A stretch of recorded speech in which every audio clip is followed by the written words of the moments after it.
Testando o áudio.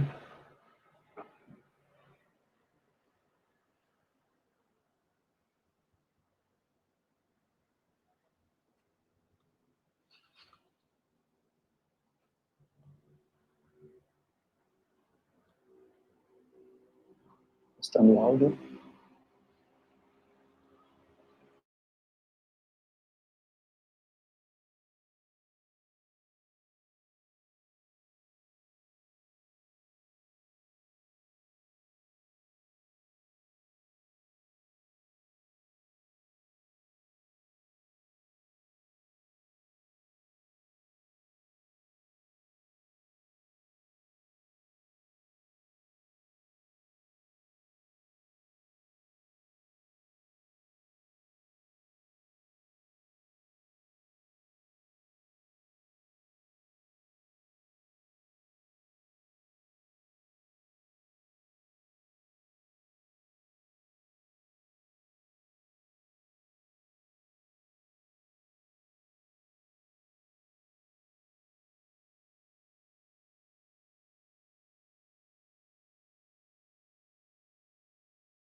Galera, vou testar o áudio e o vídeo aqui, se puderem me dar um ok aí no comentário. Eu tava vendo aqui, tô achando que tá com um pouquinho de lag, e eu queria ver quanto tempo tem de demora aí. Sem que vocês ouvirem, puderem comentar ali embaixo.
Boa noite então, galera.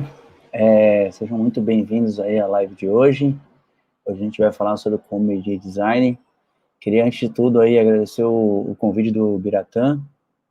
Valeu mesmo por ter convidado, é uma honra aí participar desse time de mentores, né? Fico bem lisonjeado aí de terem lembrado de mim. Legal. Bom, esse tópico é um tópico bem interessante, bem polêmico, assim, né? Quando eu escrevi o artigo do Comedy Design lá, há 2 anos atrás, deu bastante buzz, assim, né? E eu vejo que é um problema que ainda não foi resolvido no design, e, e é um problema que gera bastante conflito nas empresas sobre se design vale a pena, se a gente está investindo no lugar certo, se os designers são bons o suficientes, se o time tá sênior ou está júnior, e se os processos estão ok. Tem várias perguntas relacionadas a isso, né? E aí, o que a gente vai fazer aqui hoje é um papo bem aberto, então é importantíssimo que vocês mandem perguntas aí.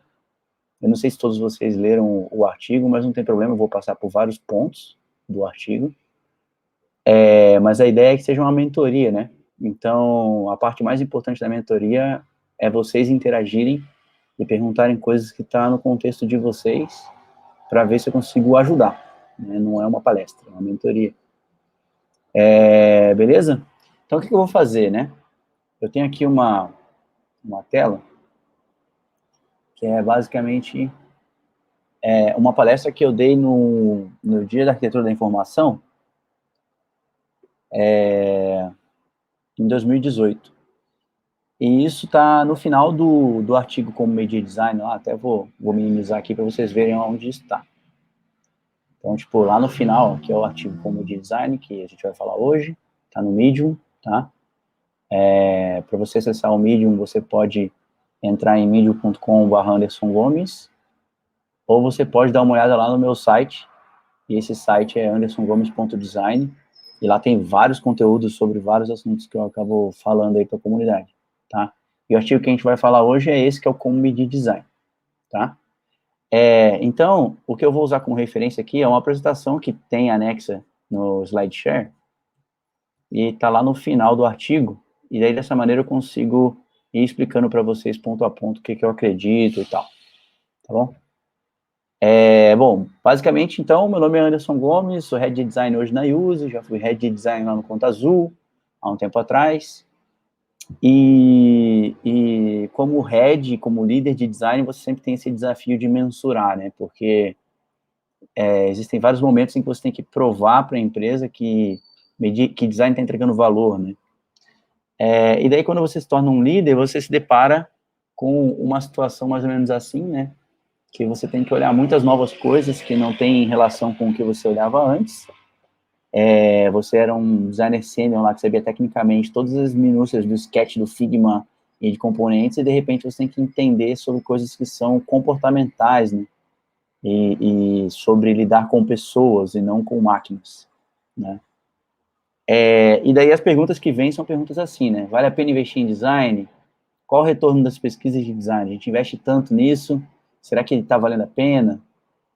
Quanto custa um erro de usabilidade para a empresa, né? Arrumar esse erro vai trazer retorno financeiro, né? Empresas que têm designer performam melhor do que empresas que não têm designer? Será que o designer aumenta o resultado da empresa, coisas assim? Qual que é o impacto do design nos KPIs, né? KPIs são os big numbers lá, os números principais, né, de uma empresa.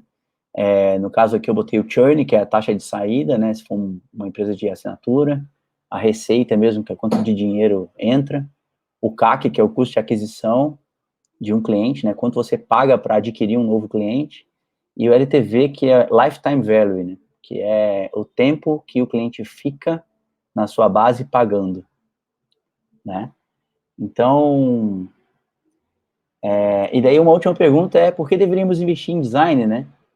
Por exemplo, se eu colocar mais um developer, eu sei o resultado. Se eu colocar mais um vendedor, eu sei quanto eu vou vender a mais, né? Então, por que eu devo colocar mais um designer em vez de que tem um salário X, em vez de pagar um vendedor que custa metade e me dá tanto de retorno, né? Que eu sei exatamente calcular. Então, são perguntas difíceis, assim, que durante a carreira de líder eu acabei me deparando. E isso me estimulou a buscar respostas, né? Para tentar metrificar o design. E aí tem respostas que são muito amplas, que tem a ver com o poder do design nas empresas, se design tem impacto, qual que é o retorno do investimento em design e tal. E daí, nesse sentido, a gente não precisa reinventar a roda, né? Existem vários artigos e relatórios publicados, esse aqui é o do John Maeda, que todo ano sai, inclusive tem o de 2019. Eu cheguei a assistir a apresentação desse relatório, o último que aconteceu lá no SXSW, né?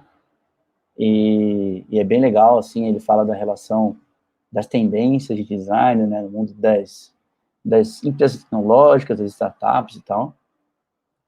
Tem esse aqui que é do NIA, que fala do futuro do design nas startups, que é bem mais específico, assim. A Envision também liberou uns relatórios, que é aquele da maturidade de design, e tem também um relatório que é da McKinsey, que é um artigo que é se o seu CEO sabe o que você pode fazer como head de design, coisas assim, tá? Depois eu posso comentar ali os links de cada artigo desse, mas é bem simples de achar no Google aí. Esses artigos são muito bons para você usar como uma ferramenta de convencimento, né, das pessoas, para que você possa argumentar, né, sobre o valor entregue de design sem precisar ficar dando murro em ponta de faca. Porque por mais que você mensure dentro da empresa, você vai mensurar diante do seu cenário ali, que são tipo 10 designers, né? Esses relatórios, 10, sei lá, 40 designers, se você tiver sorte, né? E esses relatórios, eles são bons porque eles são globais, né? Então, eles comparam várias empresas em vários mercados, em várias indústrias, né? E mostram a diferença de performance de empresas que investiram em design e de empresas que não investiram em design. O da Envision, para mim, é o mais interessante. Primeiro que ele compara muitas empresas, tipo, mais de 2.000 empresas, e ele consegue criar uma escala de maturidade, né? Depois a McKinsey até copiou o relatório da Envision e fez uma versão McKinsey disso. E esse nível de maturidade, ele faz uma correlação com a saúde financeira dessas empresas, o time to market, né, que é a velocidade da empresa, redução de despesas, valuation da empresa e coisas assim. Então, ele consegue relacionar que times de senioridade 5, por exemplo, de maturidade 5, trazem mais resultados, estão gerando empresas com mais resultados do que times de maturidade 1. Então, beleza. E aí, a gente sempre tem essas perguntas, né? Quantas pessoas eu preciso? Como é que eu argumento com um C-Level lá que eu preciso contratar mais 5 designers, né? Quem no meu time está mandando bem, né? Como é que eu mensuro as pessoas do meu time, né? E também saber se você está prosperando como time, né? Se você está melhor que ontem, né? Prosperar significa isso, estou melhor do que ontem. Então, como é que você sabe que o seu estagiário lá já evoluiu para júnior e que seu júnior já é um pleno, que seu pleno já é um sênior, e assim por diante. Onde estão os gaps da experiência, né? Se eu olho toda a jornada do cliente, como é que eu mensuro onde estão os gargalos, né? As quedas da qualidade da experiência, que é uma outra métrica. Estamos entregando valor, de fato, para cada R$1 que eu invisto em design, volta quanto, né? Como é que eu mensuro a entrega de valor para o cliente final? Do tipo, depois que ele conhece o meu produto, ele tem uma percepção maior de valor do que antes, ou ele continua na mesma perspectiva, tá? Pessoal, se vocês quiserem mandar perguntas enquanto eu estou falando aqui, lembrou de alguma coisa, fica à vontade aí, tá? Depois eu vou ler todas elas e vou colocando aqui para a gente responder. Não esperem para o final, não. Beleza?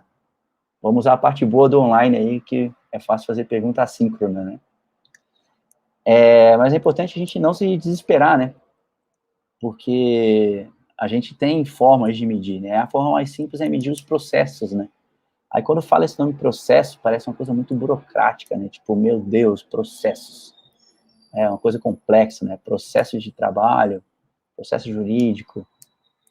Se você digitar design process no Google, você vai achar imagens assim, ó. Tipo, que parecem um pouco de caos organizado. E parece que tem que fazer uma graduação para entender esse desenho, né? E na prática o que acontece é uma coisa meio doida, assim, né? Que você tem muitas descobertas e muitas mudanças de plano dentro desse processo, né? Mas o importante dizer é que processos são lições aprendidas, né? Quando você faz uma vez, você aprende uma lição e você anota como fazer melhor da próxima vez. E depois você faz de novo, já sabendo um pouco mais, e faz de novo, e vai anotando. Isso cria um guia, né, de processos, e é possível medir se esses processos estão cada vez mais eficientes do que antes, né? Então, o processo de design mais tradicional é uma coisa meio linear, assim, quase waterfall, que é esse aqui, né, que é briefing, imersão. Então, a gente entende o problema, depois a gente faz uma imersão no problema para viver ele um pouco com as botas do usuário, né? Depois a gente vai para uma parte de ideação, depois a gente vai para validação, né, de cria um monte de coisa, valida qual que é a melhor alternativa, aí faz um refinamento, depois vai para uma parte de implementar de fato e acompanhar os resultados posteriores ao lançamento, né? Então, esse é um processo tradicional. Só que na prática, é uma coisa meio doida, assim, né? Você não sabe se está mais na ideação, você já está ideando coisas que já foram criadas, você volta da implementação e deu errado, e tipo, é muito caótico, né? E daí você tem que aprender a mexer com dados, né, para entender como que você mensura as coisas, tem que começar a mexer com dados. E daí eu recorro bastante ao Excel, assim, eu sei que designer, na grande maioria, não gosta de Excel, mas Excel é uma baita ferramenta, e ajuda a gente a medir, inclusive, coisas muito manuais, assim, né? E esse aqui é um exemplo, né? Lá na Use, quando a gente começou a medir processos, a gente fez uma planilha, assim, que tinha aqui uma série de iniciativas, né, que a gente estava tocando. Nessas iniciativas, a gente colocava qual era a data de início, qual era o prazo estimado, e algumas etapas bem básicas, assim, ó, briefing, link do protótipo, se fez protótipo, se compartilhou o protótipo com o chapter, né, a gente usava o Marvel lá, então sim ou não, se precisava validar essa coisa com o usuário, ou se a gente já partiu de uma pesquisa, às vezes já estamos muito confiantes, ou o custo da informação é muito caro para você validar agora. Se testou com o usuário e precisava, se fez refinamento, com quantos usuários você testou, e que dia que ficou pronto para o desenvolvimento, né? E daí a gente bate essa data aqui com o prazo de entrega e sabe se a pessoa está tá atrasada ou não. E aí a gente fez uma planilha dessa para cada designer, e para cada iniciativa que o designer fazia, né, ele vinha marcando aqui se ele fez essas etapas ou não. Simples assim. Então, é uma métrica que a gente puxou de forma bem manual, assim, cada designer tinha a sua responsabilidade de manter a planilha atualizada, e isso me ajudava a gerar métricas, né? E essas métricas eu transformava em algo assim, tá? Então, cada linha aqui, nesse gráfico, é um designer, né? E esses designers iam cumprindo, né, as atividades, conforme eles falhavam, né, tipo, pulavam uma etapa, algo assim, eu botava uma interrogação. E aqui eu consigo ter um diagnóstico, por mais manual que seja, de como está a saúde do meu processo, né? Então eu conseguia ver, por exemplo, que o meu chapter, meu time como um todo, estava muito deficitário em validação, né? E eu tinha aqui um problema bem sério em briefing, e aqui nessa galera eu tinha um problema bem sério em pesquisa, né? Então, dessa maneira, eu consegui diagnosticar e até mapear, gerar quase um gráfico, né? Isso aqui para mim é um gráfico, por mais que tenha sido feito em Excel, é um gráfico que me dava visibilidade de onde meu time estava falhando, né? E onde ele podia melhorar. E daí, baseado nisso, nessa falha de validação aqui, eu consegui dizer, por exemplo, a cada 100 iniciativas que a gente deveria validar, a gente valida 10. Então, a gente tem 10% de validação de iniciativas. Gerava uma métrica que eu conseguia reportar e eu conseguia, inclusive, comparar, né, e acompanhar diante do tempo, né. E daí, dessa maneira, eu conseguia gerar gráficos, assim, e dizer, putz, antes eu sei que a gente não media, né, mas eu acho que era menor do que hoje. Na primeira vez que a gente mediu, o, o percentual deu isso aqui, né, então 13% de validação, a gente fez 30 iniciativas, a gente fez 32 entrevistas com usuários e a gente entregou 93% das coisas dentro do prazo. Putz, isso já é uma métrica, né? Não é uma coisa mirabolante, veio de uma planilha manual, mas já é uma forma de medir e acompanhar se o time está prosperando. E depois a gente conseguia acompanhar se isso tinha aumentado, né? Se as mudanças de comportamento que a gente tinha gerado, conversando com cada designer, vendo o dia a dia dele, se isso tinha gerado um reflexo no time como um todo, né? Outra coisa que a gente... tá, aqui era só uma questão que quando a gente abre o Excel para o designer, aí normalmente a galera já dorme ali na palestra. Como eu dei essa palestra ao vivo, eu coloquei isso aqui para acordar os designers que dormiram quando viram o Excel, né? Outra coisa interessante da gente validar são as habilidades, né? Então, pô, meu time está capacitado o suficiente, eu tenho que investir em treinamento, eu preciso ficar mais perto de alguém, eu preciso substituir alguém, e coisas assim, né? E daí você sempre pensa num time dos sonhos, né? Que ninguém é perfeito, mas existe time perfeito, próximo da perfeição, sabe? Então, para isso você tem que equilibrar habilidades técnicas e habilidades comportamentais, né? De nada adianta você ser tecnicamente ótimo em design e você ter uma falha comportamental enorme sobre paciência, sobre ansiedade, sobre comunicar com as pessoas, sobre arrogância. Então, technical skills não funcionam soltas, né? Elas são aplicadas através de habilidades comportamentais. Então, por isso a gente fez uma dinâmica bem simples. Eu imprimi isso aqui em papel, né, na época, e eu pedi para os designers preencherem isso aqui, tipo, de 1 a 5, quanto você se sente confortável sobre cada habilidade dessa, né? E daí eu consegui gerar alguns gráficos, né? Tipo, um gráfico radar de cada designer e também do time inteiro. Esse aqui é do time inteiro. Então, essa linha vermelha é meio que a média das habilidades dos membros do meu time. Então, nessa média, eu consegui dizer, putz, preciso investir em treinamento de design de serviços, preciso investir em análise quantitativa, vou botar budget para a galera aprender dados, né, coisas sobre dados. Eu também conseguia ver isso individualmente, né? Então, o designer B, ele está abaixo da média em alguns aspectos e acima da média em alguns aspectos. Como é que eu empodero ele? Como é que eu treino ele, né? Para ele ter mais habilidades do que antes em alguma desses parâmetros, né? Aí outra coisa que a gente fez também foi análise comportamental, né? E aqui era uma avaliação 360, né? Eu acabei criando isso aqui no Typeform depois, né? Eles fizeram uma autoanálise e depois eu joguei no Typeform e o objetivo deles era enviar para pessoas, né, a sua volta para ter feedback sobre habilidades comportamentais, né? E foi bem interessante, assim, porque aí eu consegui gerar, primeiramente, uma personalidade do chapter, né? Então, como é que o comportamento do time como um todo, né? Também consegui separar por papéis. E eu percebi também que nosso time era muito pacato nessa hora, que nosso time não tinha uma postura proativa, que nosso time só recebia demanda, que nosso time era muito flexível, tal, era pouco influente e pouco estratégico, né? E daí outra coisa que eu conseguia também era por designer, né? Aqui no caso a interpretação da linha vermelha e azul é um pouquinho diferente da habilidade técnica. As linhas azuis, a linha azul é ele se avaliando, tá?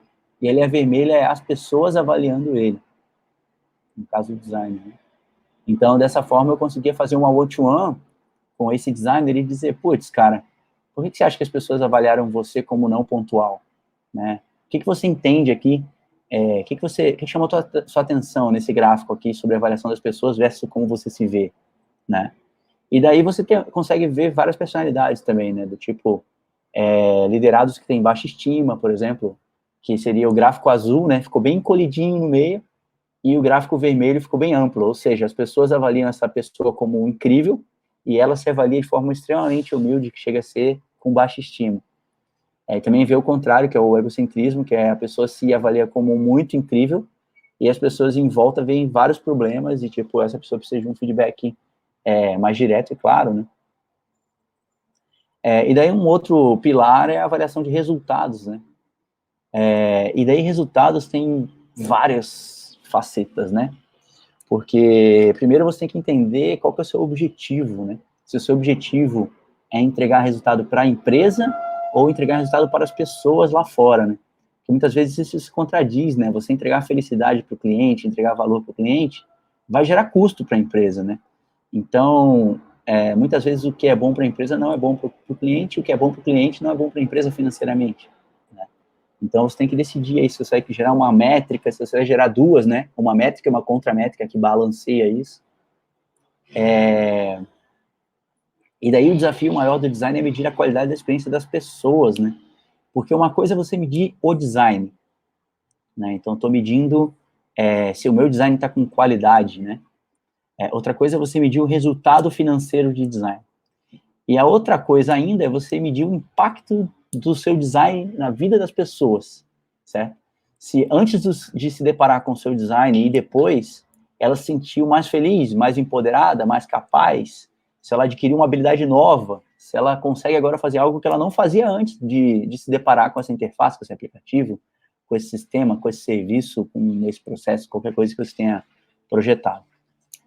E daí um framework que eu me baseei bastante nesses estudos é esse, né, que é o HEART, que é um framework criado no Google, né, no Google Ventures, e que eu acho interessante são duas coisas, né, primeiro que ele é um acrônimo, né, de Happiness, Engagement, Adoption, Retention e Task Success, que são como se fossem 5 dimensões que você poderia medir a experiência do usuário, tá? E outra coisa interessante dele é isso aqui que está aqui embaixo, né, que o HEART é um framework de criação de métricas, né? Ele serve para você inventar métricas e desenvolver métricas, né? Então, ele te ajuda a chegar em como medir as coisas. E para isso, você tem que ter claramente qual é o seu objetivo, e a partir desse objetivo, quais são os sinais que demonstram que esse objetivo está chegando mais perto. Tá? Então, e daí a partir desses sinais, é como você mensura esses sinais, né?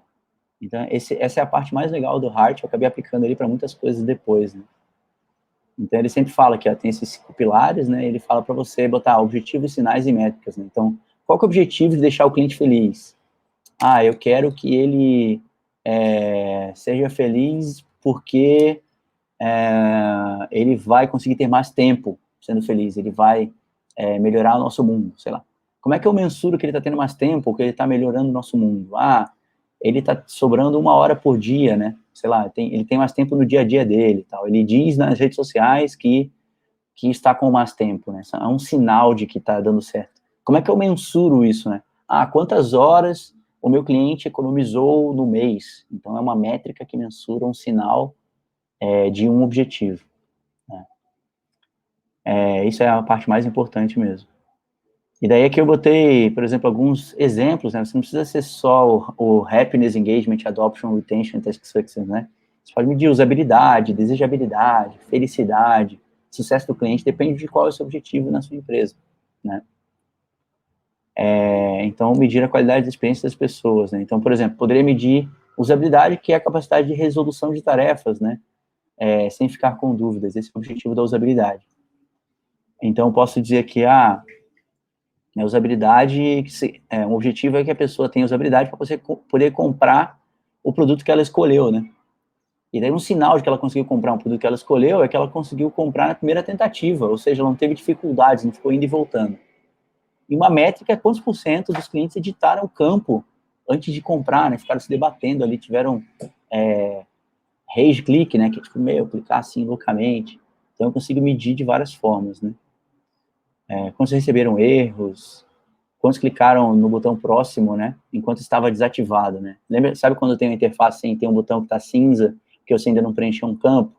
Então, se muita gente clicou naquele botão cinza, significa que as pessoas não entenderam que tem que preencher todos os campos, né? Não enxergaram. Então, é uma forma de medir usabilidade. Só que isso tudo vai se afunilando, né? E toda métrica tem um bias, né?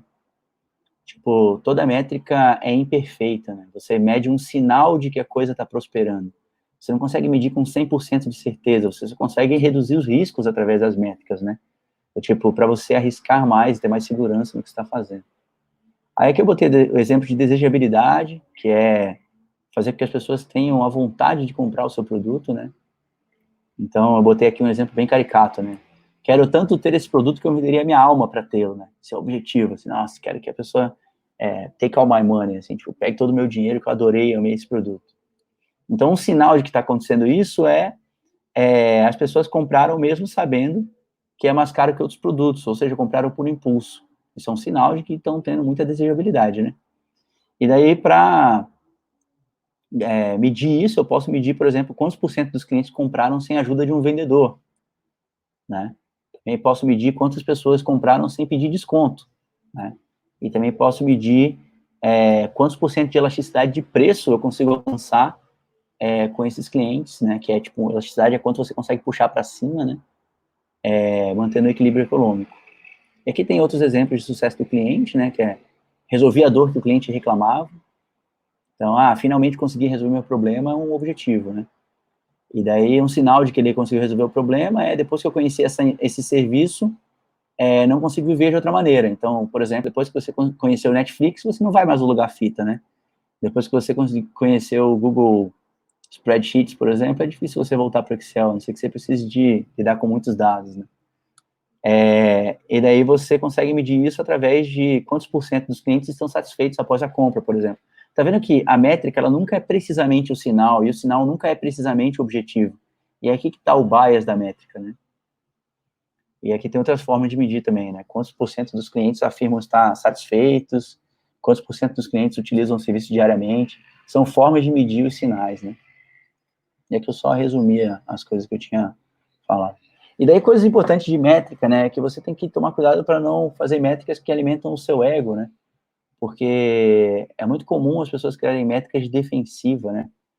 Então, métrica de defensiva é aquela métrica que você está sendo cobrado, pressionado por algo, e você faz uma métrica para provar que está certo, ou faz uma métrica para defender o seu quadrado, né? O seu time, mostrar que seu time é útil, né?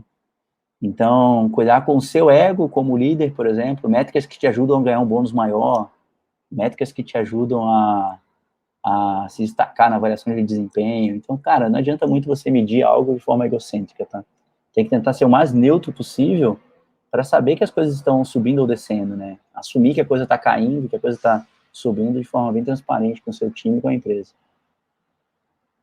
Aqui tinha uma questão do workshop de liderança, e é isso. Então, de forma resumida, o artigo fala um pouco sobre isso, né? sobre todo esse processo, tem um pouco mais de detalhes. E daí, recentemente, eu escrevi um artigo que é uma continuação disso, que é o como medir resultado de design. Não sei se vocês chegaram a ver, mas deixa eu vou tentar colocar aqui para vocês. Aqui. Então, esse artigo aqui, ele já é um passo adiante, né, que é 2 anos depois, né, eu escrevi esse outro artigo, e daí eu estou realmente tentando medir a felicidade do cliente, né, do tipo que é o resultado que o design pode proporcionar para as pessoas lá fora, né, nem para a empresa. E daí, depois que eu mensuro a felicidade das pessoas, eu consigo conectar isso com um resultado financeiro e entender quanto que essa felicidade traz de dinheiro de volta, né, para a empresa. E aqui tem toda uma explicação de como é que eu cheguei nessa métrica, como é que eu defini felicidade, que eu defini como um coeficiente, né? É um coeficiente entre satisfações e frustrações. E daí eu peguei vários critérios que dizem que o cliente se frustrou, dizem que o cliente se frustrou, e vários critérios que dizem que o cliente ficou satisfeito. E daí o André Cordeiro lá do time de BI da Uzi, me ajudou a criar um dashboard aqui, né, para acompanhar isso, e também um conjunto de fatores, né, que se somam, multiplicam e tal, e geram uma nota, um score. Então, hoje eu consigo ver na Use se a felicidade dos clientes está aumentando ou diminuindo. Consigo, inclusive, saber se, por exemplo, durante o período de Covid, aumentou ou diminuiu a felicidade dos clientes. Se a gente lançou algo, aumentou ou diminuiu. E isso ajuda bastante a gente, né, e depois eu consigo fazer uma contramétrica dos meus testes, né? Então, eu lancei uma feature nova lá, por exemplo, uma funcionalidade no ar, e eu consigo saber se a felicidade dos clientes caiu, apesar da conversão ter aumentado. E daí, com essas métricas, você consegue negociar melhor, né, com os stakeholders, por exemplo, com product managers, né? Porque você tem um dado, não é só opinião, né? É um dado histórico, que você tem acompanhamento, foi feito pelo time de BI, baseado no churn, no financeiro, e tudo isso, sabe? Eu vi que tem várias perguntas aqui, eu já vou ler tudo, tá, gente? Já vai ter um momentinho para eu ler e a gente debater bastante. Então, é importante você saber, assim, qual que é o seu objetivo quando tá medindo, né? O que você quer medir? Por que você está puxando uma métrica? Você está puxando uma métrica por defensiva? Você quer defender o seu time e o que você acredita? Você está puxando uma métrica investigativa, do tipo assim, putz, quero entender o problema, quero saber quantas pessoas clicam aqui nesse botão fechar, quero saber quantas pessoas baixam o nosso aplicativo e desinstalam. Isso são coisas investigativas, né? São mensurações, vamos dizer assim. Eu estou tentando buscar uma métrica de resultado, que é saber o impacto que eu tenho na companhia, né? O impacto financeiro que meu time causa na empresa, né? Se o time de design deixasse de existir, quanto que a empresa perderia, né? Eu estou tentando definir uma métrica que vai ser uma meta, vai ser um OKR, vai ser um objetivo, vai ser um norte. Isso também é bem diferente, né? Porque se você está definindo uma meta, você tem que saber um histórico e dizer, putz, a gente tenta alcançar em dezembro esse percentual aqui, né? E todas as pessoas vão remar naquela direção, né? E isso já é bem diferente de medir resultados. E sobre essas questões das metas, tem um material da Betterworks, que Betterworks é uma ferramenta de mensuração de OKRs, né? OKR é Objective and Key Results, que é objetivo e resultado-chave, né? Que é uma técnica também que foi criada pelo Google, pela Christina Urkel, e esse material ajuda a ter uma noção de como definir OKRs para designers. Tem lá OKR para Head Design, OKR para Product Design, OKR para Researcher, OKR para Graphic Design. Então, ajuda assim a ter uma referência, pelo menos não é o ideal, é um material que já está bem antigo, mas é uma referência já, né? E daí uma coisa importante que você tem que perceber quando você está puxando métricas é entender qual que é o custo da informação, né? Do tipo assim, putz, nem tudo que é mensurável vale a pena, sabe? Tem coisa que custa muito dinheiro para mensurar. Tipo, cara, para eu desenvolver um sistema de métricas para isso aqui, eu vou demorar 6 meses para desenvolver um banco de dados para captar isso aqui. E sem saber isso, eu tenho um risco X, um risco lá de 50% de estar certo e estar errado. Eu, tipo, medindo isso, vai aumentar de 50% para 70% de certeza. Vale a pena 6 meses de investimento em mensurar para eu aumentar 20% minha assertividade, né? Então, é uma pergunta aí que a gente sempre tem que pensar quando está definindo uma métrica, né? E uma coisa interessante também, importante, é você automatizar as suas métricas, né? para que não seja só uma fotografia de um momento, mas seja um painel de carro, né, vamos dizer assim, que vai mensurar você daqui para frente, o seu time daqui para frente, né? E quando você constrói um painel de carro, você não pode ficar mudando as regras do jogo, né? Imagina lá que você entra no seu carro um dia, tem o velocímetro lá. No outro dia você vê que, na realidade, não é mais velocímetro, agora é um termômetro. Agora é uma quilometragem. Putz, cara, você fica louco, né? Se você não tem uma continuidade nas suas métricas, né? Você estava apontando para uma direção e agora você mudou, putz, fica tudo muito confuso. Então é importante você definir essas métricas, bater o martelo nelas e automatizar para que você tenha a oscilação dela durante o tempo, né? Os dados, eles precisam decantar, né? Eles precisam ter robustez, né? Você precisa ter mais dados, assim, para ter consistência, para ter significância estatística, né? Então não adianta você pegar o dado de um dia só, uma foto. Isso é bem preocupante. E uma coisa que o pessoal erra muito é uma questão de causalidade, né? É uma coisa bem básica, assim, de quem estuda métricas, é a causalidade. A causalidade tem uma metáfora que é bem legal, assim, para explicar o que é causalidade, né? Então, por exemplo, sempre que chove, as pessoas usam guarda-chuva, né? E elas vão lá na rua com guarda-chuva.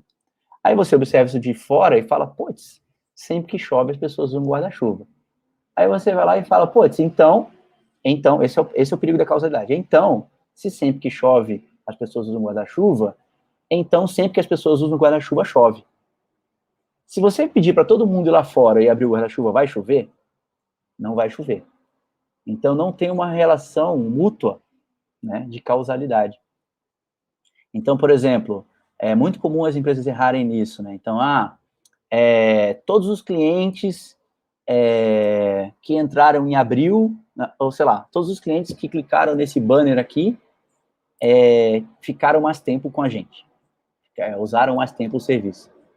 E daí começa a forçar todo mundo a clicar naquele banner, para que fiquem mais tempo. Mas aquelas pessoas que clicaram no banner já tinham um perfil diferente e por isso, por outra causa, elas ficaram mais tempo, não porque clicaram no banner. Então não adianta você forçar o comportamento numa amostragem para que ela tenha o comportamento da outra amostragem, certo? Então esse é um grande perigo aí das métricas. Beleza, galera? Falei demais. Eu acho que agora eu vou para as perguntas aqui, deve ter várias. Vamos lá. Tá. O que eu penso sobre o ROI de UX, né? Retorno do investimento é uma coisa bem peculiar, assim, né?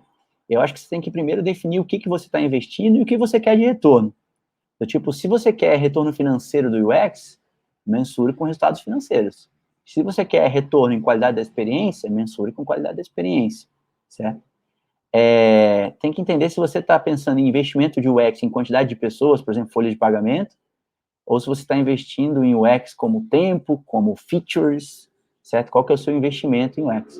Eu acho importante você tentar chegar em alguma forma de métrica dessa para o seu time, mas assim, na maioria das vezes, essas métricas de ROI do UX são métricas de defensiva, tá?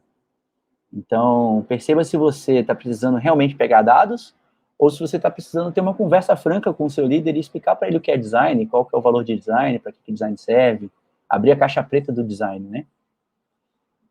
Porque às vezes é isso que você precisa, e não necessariamente uma métrica mirabolante que mensura a ROI de design.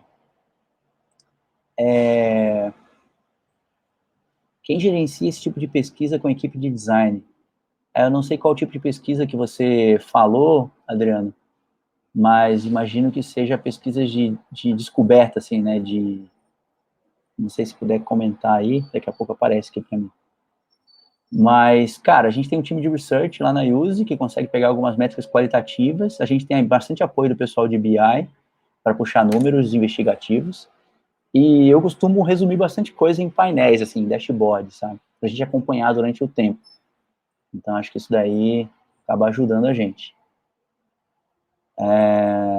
Tá, tem uma resposta. Você fez com que os próprios designers auxiliassem os outros em aspectos que eram uns mais fortes, outros mais fracos? Na Casa do Bahia e na Magalu fazem isso. Sim, a gente fez isso. Quando a gente fez aquele mapeamento de habilidades, existiam pessoas que se consideraram muito boas em algumas habilidades, outras que se consideraram muito abaixo, né? Então, a gente nomeou as estrelas, né? Então, por exemplo, essa pessoa é muito boa em research, então vamos ver aqui quem está ruim em research, e você fica responsável em mentorar essas outras pessoas para equilibrar o time. Mas tem muito a ver também com o investimento que você faz, né? Não só financeiro, mas em treinamentos de, por exemplo, quero investir em research. Não necessariamente eu tenho que gastar uma fortuna para que um consultor de pesquisa venha ensinar meus designers, né? Muitas vezes eu posso só trocar ideia com outros times, então eu chamo lá o pessoal do Nubank para trocar uma ideia, puxo o pessoal do PicPay, puxo o pessoal da Get Ninjas, das startups do momento, né? São Paulo tem essa vantagem, e agora online fica mais fácil ainda, de trocar ideia, né, sobre as coisas. Então essa proximidade de compartilhamento ajuda muito a melhorar a habilidade do seu time, e não custa caro, né? Porque você é mútuo, né? Você doa e recebe conhecimento. Também acho o Heart lindo, João, sou apaixonado por essa metodologia. O Kerry Rudin mandou muito bem. É difícil de aplicar, porque ele é bem aberto, né? Não tem certo e errado, mas eu gosto bastante. Qual é a frequência utilizada para mensurar? Aquela mensuração de habilidades, eu mensuro mais ou menos a cada 6 meses, tá? No ano passado a gente mediu uma vez no ano só, e agora em janeiro a gente mediu de novo. Isso ajudou a gente a ter um panorama, a gente evoluiu como time. Isso foi legal, dá para comparar um ano com o outro, tal, ver se você está prosperando. Mas as métricas de resultado, por exemplo, você tem que acompanhar constantemente, diariamente, mensalmente, né? As que são automáticas, né? Em relação à pesquisa e feedback com a equipe, sempre fui bem recebida. Todos aceitam e se envolvem. Com que frequência é feita a pesquisa interna? Então, respondi agora que são em 6 meses.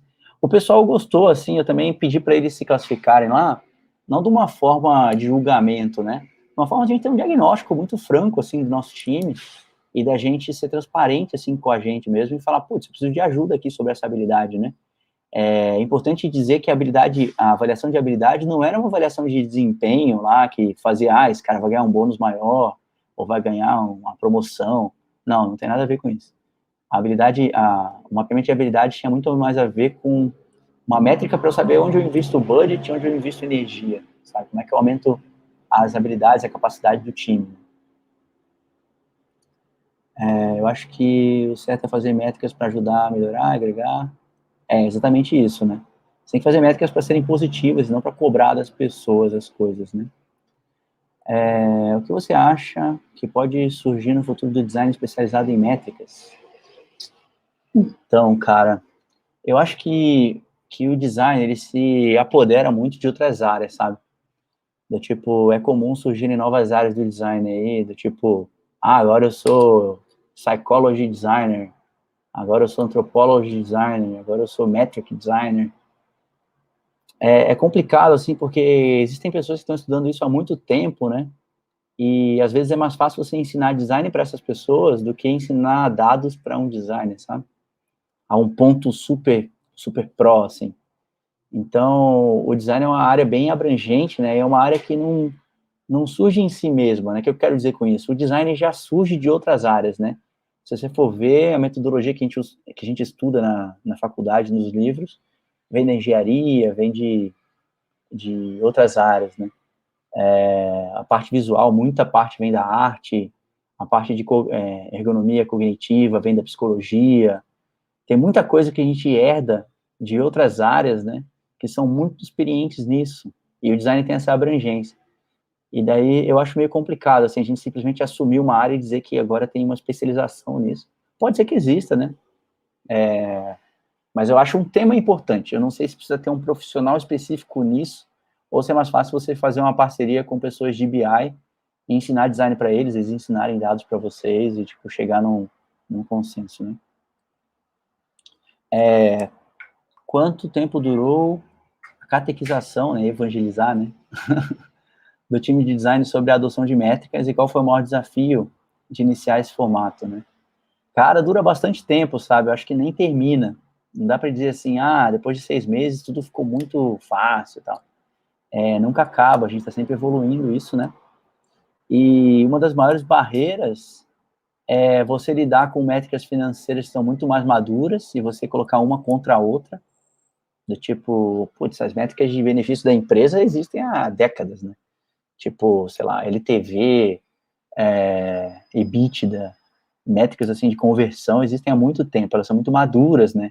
Já existe acompanhamento e maturidade sobre essas métricas.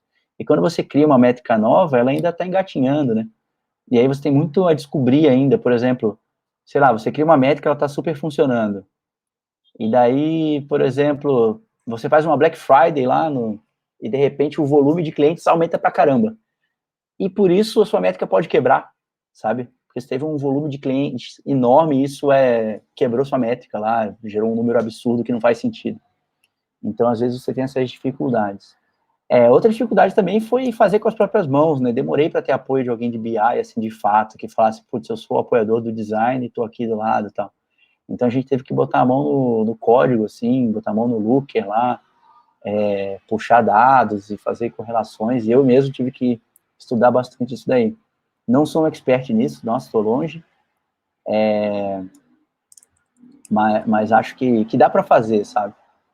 Tem uma questão também de que as pessoas não vão te dar permissão para fazer isso, né? Você vai ter que fazer e mostrar para ela depois, né? Para elas depois. Então começa pequeno, assim, começa medindo as coisas manualmente, aí depois você automatiza algo, depois você escala essa métrica para mais áreas, para mais campos, para você ir conquistando passo a passo, assim, esse espaço, sabe? Se você fizer algo muito grande, você não vai terminar nunca e vai acabar tomando um barra-bloco, assim, uma interrupção, que pode levar tudo por terra, né? Beleza? Legal a ideia da equipe se mentorar. Design Ops, né? Então, pô, Design Ops tem pessoas especialistas aqui, né? O João aí, o Paulo Aguilera deve estar por aí também. Lá na USE a gente tem uma pessoa que é o Vinícius, né? Que cuida dessa parte de Design Ops. Eu acho super importante. É uma baita alavanca de rever processos e de automatizar coisas. Ajuda muito, acho essencial. A gente tem um time de 10 pessoas e um desses recursos é especialista nisso, focado nisso, só faz isso o dia inteiro. Então, não faz protótipo, não faz tela e tal. E se foca nessa interação das pessoas do time, em melhorar o processo, as relações, né? Documentar coisas de forma útil. Então, isso ajuda muito, né? Ajuda muito. Recomendo bastante a galera estudar isso daí, que é diferente do Design System, né? O Design System está mais conectado com a componentização das coisas e tal. E falando em métricas de Design Ops, estão saindo algumas novidades bem legais aí. Acho que o Airbnb tem evoluído bastante nisso também, de soltar até uns frameworks, assim, de métrica, né, para você medir, por exemplo, o quão consistente está o seu aplicativo, né, automaticamente a partir do código, né, tem coisas assim saindo, você consegue dizer, putz, isso aqui foi utilizado como componente em 80% dos casos e tal, esse componente foi usado 50 vezes, esse aqui foi usado uma vez só e tal, assim por diante. Na planilha de etapas, aonde você controlava o que estava sendo pulado ou não, como você lidava com as causas. Cara, aqui tem uma relação de confiança, sabe? Tem uma questão de você fazer o time confiar em você e você tem que confiar no time. E, tipo, nada impedia do designer ir lá e burlar a planilha, né? Chegar e falar assim, eu fiz essa etapa assim, eu testei com o usuário, né? Mas isso é uma relação de confiança mesmo, eu confiei nos dados que eles colocaram lá e falei, cara, ó, vou partir do princípio que vocês estão sendo honestos comigo, né? Inicialmente, né? E, e assim, quando a gente via que tinha muitas etapas sendo puladas, na própria one-to-one a gente falava, cara, uma forma bem de pergunta mesmo, não de afronta, né, não de acusação. Tipo, cara, o que você acha que está acontecendo que faz essa etapa sempre ser pulada? Por exemplo, a etapa do briefing. O que acontece é que a gente está muito na urgência, daí o PM não tem tempo para sentar comigo e me dizer o que é o problema. Aí ele passa no corredor assim e fala, a gente tem que botar um botão naquela tela, e sai fora. Ou me manda uma mensagem no Slack muito rasa, né, da tarefa, ou só coloca um card no Trello lá que tem uma frase. E daí, quando eu vou botar briefing, ele acha que é um processo chato, burocrático. Então, você começa a descobrir, assim, você vai perguntando o que mais, e por quê? E vai investigando na própria one-to-one, né? E daí chega um momento que também você chega a falar com o stakeholder lá, né? Tipo, mostrando esses dados, por exemplo, você começa a mostrar, cara, ó, de todos os stakeholders que tem aqui de produto, por exemplo, product managers, você é o único product manager que tem problema com briefing aqui, ó. Tanto com o designer A quanto com o designer B. O que você acha disso, cara? O que está acontecendo? E aí, às vezes, você tem que conciliar alguns conflitos ali também, sabe? Esse é o papel do líder. Buscar a causa raiz não é algo simples, né? Você tem que ter muita tranquilidade, maturidade, para não acusar as pessoas antes da hora e também nem criar essa cultura do buscar o culpado, né? Beleza? Qual o maior desafio para formar e criar time de design hoje em dia? Cara, eu não tenho um time de design muito grande, sabe? Gostaria de ter um time maior. O maior desafio para mim é dizer não. É você, diante de N demandas, milhares de demandas, você conseguir dizer qual é o foco. Você dizer para as pessoas que não vai fazer isso agora, que vai fazer outra coisa. E isso gera muitas relações políticas, sabe? Do tipo, de você ficar contra um outro líder, né? Mas não contra ele, contra fazer aquela coisa naquela hora, daquela maneira. Então, isso é um dos grandes desafios. Outro desafio é a formação de talentos, né? Tipo, quem está em São Paulo sabe que o mercado é super aquecido, assim. Então, muitas vezes você investe num talento um ano inteiro, tira lá de estagiário até sênior, até pleno, sei lá, vai evoluindo a pessoa. E daí, quando a pessoa fica boa, alguém vem e faz uma proposta para pagar o dobro, assim, e leva embora. Isso é bem complicado, assim, aqui em São Paulo. E a coisa que faz as pessoas ficarem tem muito mais a ver com estar participando de algo grande do que o salário e coisas assim.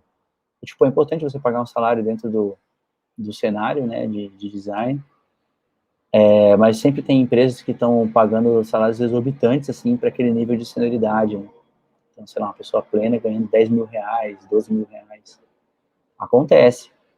E daí você tem que, tipo, cara, desejar sucesso e começar de novo, né? Isso é uma coisa bem difícil de formar time, né? Manter time, certo?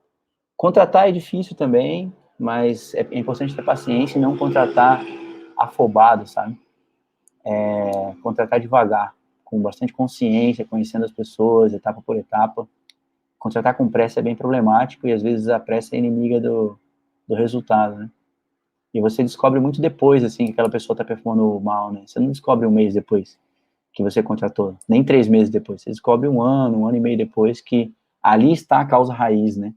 Porque naturalmente você vai tentar várias alternativas antes de desligar alguém, substituir alguém, né? Você não vai pegar e falar, performou mal esse trimestre, tchau. Não vai fazer isso, né? Qual o maior desafio como líder nesse momento que estamos vivendo?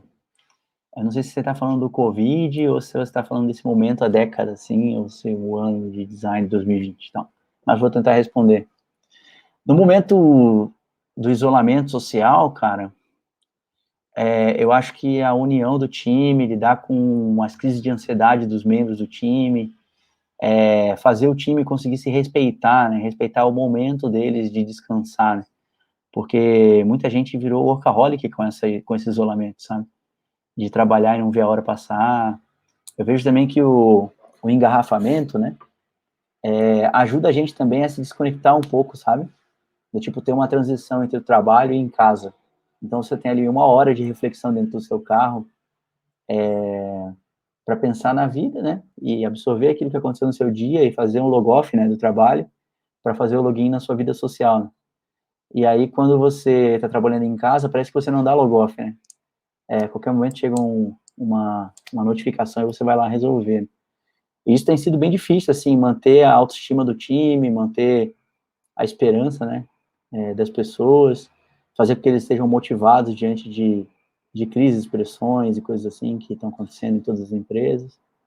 Isso está sendo o maior desafio.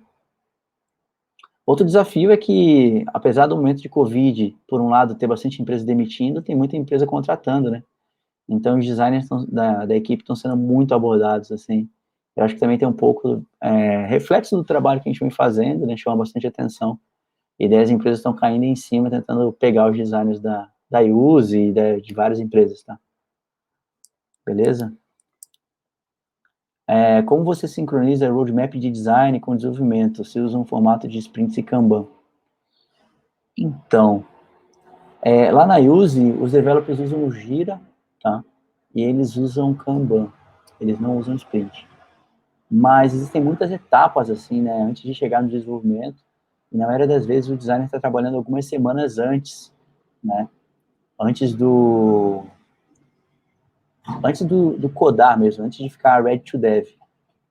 Uma coisa problemática disso é que, às vezes, o design faz todo um esforço lá de pesquisa, análise, prototipação, teste, validação, e daí quando ele entrega isso ready to dev para o time, isso deixa de ser prioridade por algum motivo externo, sei lá. E daí isso gera estoque, né? Ou às vezes o time faz um esforço descomunal para descobrir a causa raiz do problema, e a causa raiz do problema era um rótulo num botão. E daí um rótulo no botão o developer faz com a mão nas costas em 5 minutos. E demorou 2 semanas para descobrir que o problema era o rótulo no botão. Então o design se sente atrasado nessa hora, né? Tipo, putz, foi difícil descobrir o problema, agora que eu descobri parece óbvio, e o time de desenvolvimento resolveu muito rápido e agora, né? Fica com aquela demanda latente e ociosidade. E daí é importante você ter bastante alinhamento com o Product Manager, né? Para tentar antecipar o máximo possível. Lá no design, a gente, para controlar as tarefas, utiliza o Notion, a gente usa um Kanban dentro do Notion, para controlar todas as demandas do chapter como um todo. E quando isso é entregue, tem um refine com o time e o Product Manager junto com o Agile que coloca no Gira lá, desdobra em subtasks até o nível mais atômico, assim. Né? Então é assim que a gente se comunica. O Notion é bom porque a própria tarefa vira documentação, né? Então você não precisa documentar posteriormente, né? O próprio fato de você pensar ali dentro do Notion já vai documentando um rastro, né? Tipo, tudo que ficou para trás. Então o nosso Notion é super organizado, assim, tem sessões e tal, tudo bem bonitinho. Eu concordo que o Airbnb é uma baita referência aí. Eles estão com uma crise agora, né? Demitiram 25% dos funcionários, mas até nisso os caras mandam bem, né? Tipo, o CEO lá é designer, né? E, tipo, é uma das poucas empresas, assim, que tem founders designers e C-level designer. Então, isso tem bastante relevância lá dentro, né? E faz com que muita gente seja valorizada, eles consigam ter empoderamento, assim. Tem que ter bastante controle emocional, sim, Adriano, para liderar. Tem coisas muito polêmicas, os problemas passam, as polêmicas passam na sua frente, você tem que escolher quais você vai entrar, né? É bem comum, assim, você estar ali na zona de fronteira entre se descontrolar e ficar em paz, assim. A Sérgio perguntou aqui, né? Você usa esses dados para promoção do time ou eles não são, ou eles são usados somente para acompanhar a saúde do time? Os dados de habilidades a gente não usa para promoções, tá? De habilidades é só para acompanhar o time mesmo. Lá na Use, as promoções e o bônus são medidos numa avaliação 360, né? Que é embasada nos valores da empresa. Também tem as métricas de performance financeira de cada squad ou da área, né? E também tem a avaliação 180, que é uma avaliação meio líder e liderado. E tem uma parte ali que é o líder que define, tipo uns 20%, que o líder puxa para cima, né? Se ele achar que vale a pena, né? Então, hoje a gente está com um sistema bem maduro, assim, de métricas e de avaliação de desempenho. A gente rodou agora nesse primeiro ano e esse segundo ano vai ser mais robusto ainda, vai ser mais interessante. A gente consegue acompanhar durante, coisas assim. Como você mostra o valor de design para o board da companhia? Essa pergunta aqui vale uma palestra, né? Deixa eu até tomar uma água. Então, né? Tem um dilema, assim, entre você levar a liderança ao design e levar design à liderança, né? Então, a maior parte dos líderes, principalmente C-level, não fazem ideia do que o designer faz, né?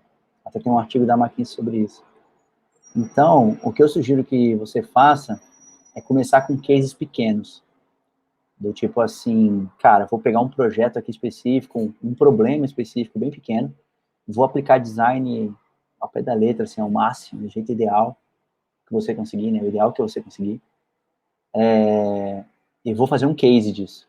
A partir do momento que você mostra que aplicando design nesse case trouxe mais resultado, você atrai a atenção de vários stakeholders. E as pessoas começam a falar, poxa, o que aconteceu nesse projeto aí? Por que esse projeto está tão fora da curva, né? Por que deu tão certo? E daí você consegue mostrar, o que a gente fez foi aqui uma dinâmica, a gente fez toda uma...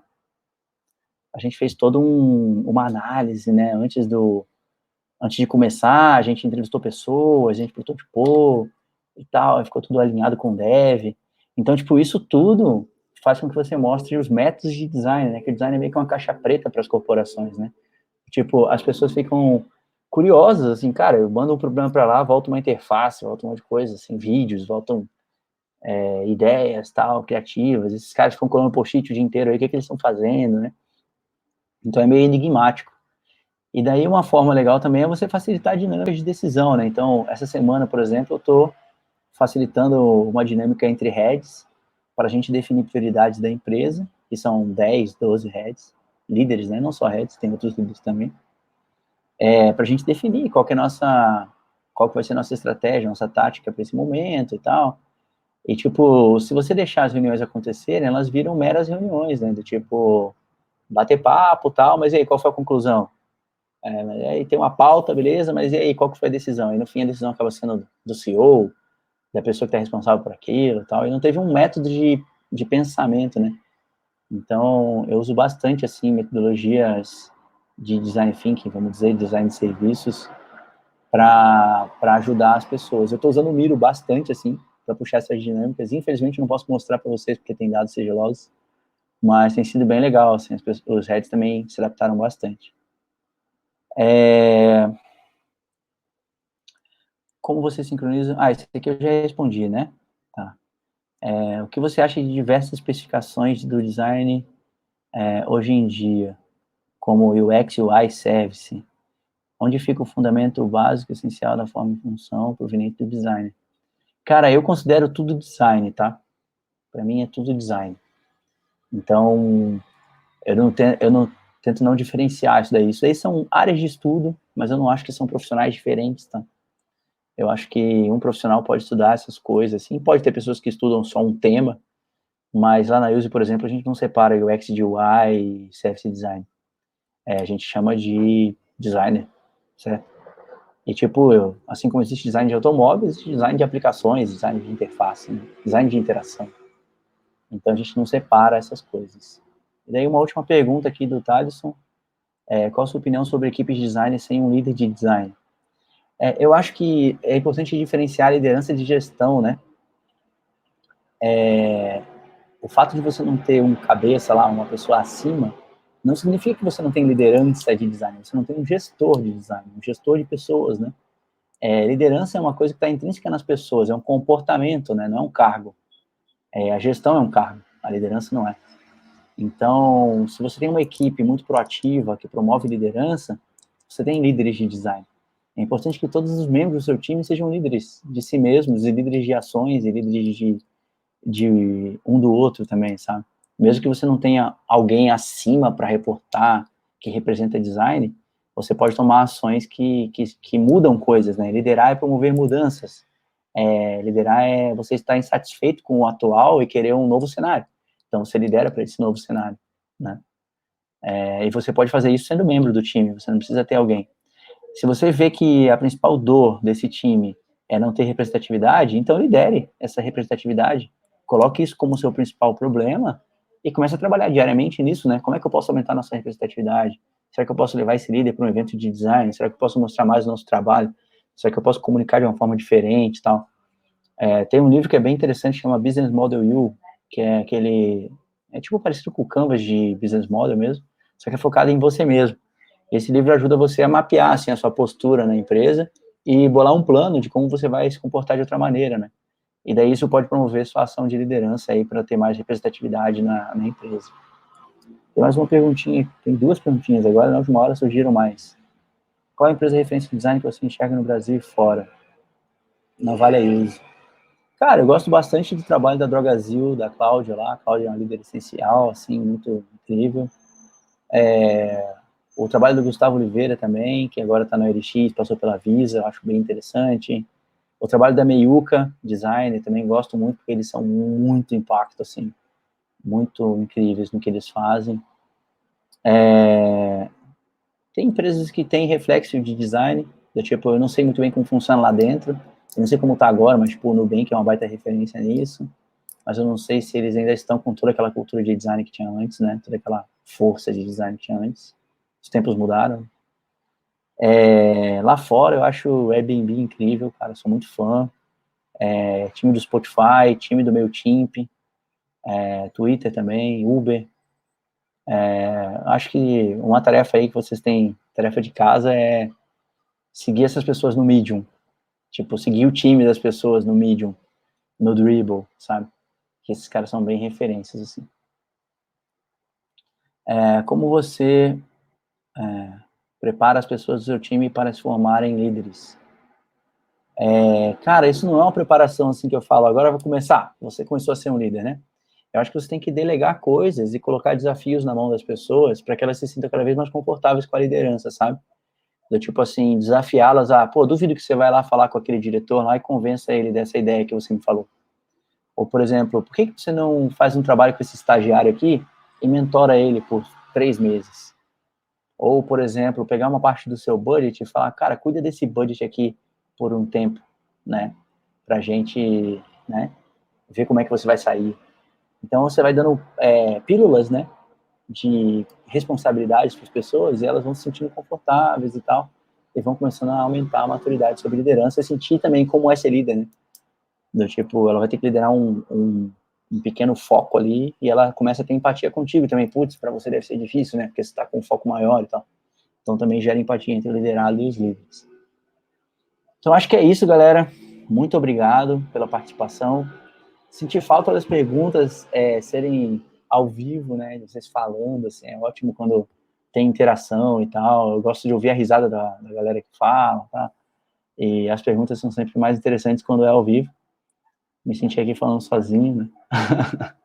Mas queria agradecer aí a participação de todos vocês, foi um prazer aí. Obrigado de novo, o Biratã, pelo convite, cara. Sempre que precisar aí, pode contar comigo.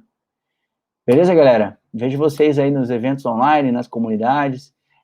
Se vocês quiserem saber mais, tem aí o site, né, andersongomes.design lá. Todas as coisas que eu penso, que eu faço, eu acabo postando e coloco aí nesse link. Também coloco vídeos que eu achei interessantes sobre liderança, então o meu estudo contínuo, né, de liderança, eu coloco lá se eu acho uma palestra legal. E é basicamente isso. Beleza? A gente está com o workshop na HAL também, de Design Leadership. Acabou de acabar uma turma essa quinta-feira. Agora no online está bem mais fácil de ter turmas, né? Porque a gente não precisa de toda a logística de cowork e tudo isso. E a gente vai começar a fazer mais coisas aí. A gente rodou nosso primeiro utilizando o Miro e parece que foi muito bom. Tivemos bastante feedback positivo. Beleza? Muito obrigado, galera. Valeu aí. Até a próxima. Falou!